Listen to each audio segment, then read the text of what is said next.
Hi friends, welcome to our channel. இன்னைக்கு நம்ம செய்ய போகிற ரெசிபி என்னன்னு பார்த்தீங்கன்னா, சிம்பிளாக செய்யக்கூடிய சட்னி எப்படி பண்ணுறதுன்னு பார்க்க போகிறோம். இந்த காம்பினேஷனில் நீங்கள் ஒரு தடவை சட்னி செஞ்சு சுட சுட இட்லி சாதத்தோடு வச்சு சாப்பிட்றப்ப அவ்வளோ டேஸ்ட்டாக இருக்கும். கண்டிப்பாக ஒரு தடவை ட்ரை பண்ணி பாருங்கள், செம்மையாக இருந்துச்சு. இப்போ இந்த குயிக்கான சட்னி 3 பொருள் வச்சு எப்படி பண்ணலான்னு பார்க்க போகிறோம். இப்போ இந்த சட்னி பண்ணுறதுக்கு ஜார் எடுத்திருக்கேன். இதில் 25லேருந்து 30 பல் பூண்டு சேர்த்துக்கோங்க. இதில் முக்கியமாக நம்ம சேர்க்க போகிறது என்னன்னு பார்த்தீங்கன்னா, மாங்காய் வச்சு தான் இந்த சட்னி பண்ண போகிறோம். செம்ம டேஸ்ட்டாக இருந்துச்சு. ஒரு தடவை கண்டிப்பாக இந்த காம்பினேஷனில் செஞ்சு பாருங்க. சின்ன சைஸ் மாங்காய் எடுத்துக்கோங்க. அதை வந்து கியூபா கட் பண்ணிட்டு இது கூட சேர்த்துக்கலாம். இது கூட 3 காஷ்மீரி வத்தலும் காரத்துக்காக 2 வரமிளகாயும் சேர்த்திருக்கேன். மொத்தம் 5 வத்தல் சேர்த்திருக்கேன். உங்களுக்கு காரத்துக்கு தகுந்த மாதிரி கூட குறைய சேர்த்துக்கோங்க. கொஞ்சமா உப்பு சேர்த்துட்டு தண்ணி ஊற்றி ஃபைன் பேஸ்டா அரைச்சி எடுத்துக்கோங்க. அடுத்து தாளிக்கிறதுக்கு கடையில தேவையான அளவுக்கு ஆயில் சேர்த்துட்டு 1/4 டீஸ்பூன் அளவுக்கு கடுகு சேர்த்து நல்லா பொரிய விட்டுலாம்.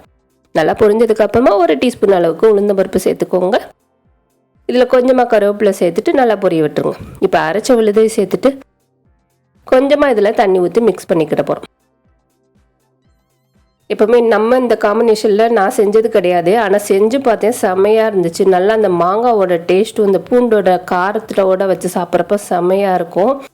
இப்போ நல்லா மிக்ஸ் பண்ணிவிட்டு இந்த மாதிரி 10லேருந்து 15 நிமிஷம் கொதிக்க வச்சுட்டிங்கன்னா ஆயில் பிரிஞ்சு சூப்பராக ரெடி ஆயிடும்.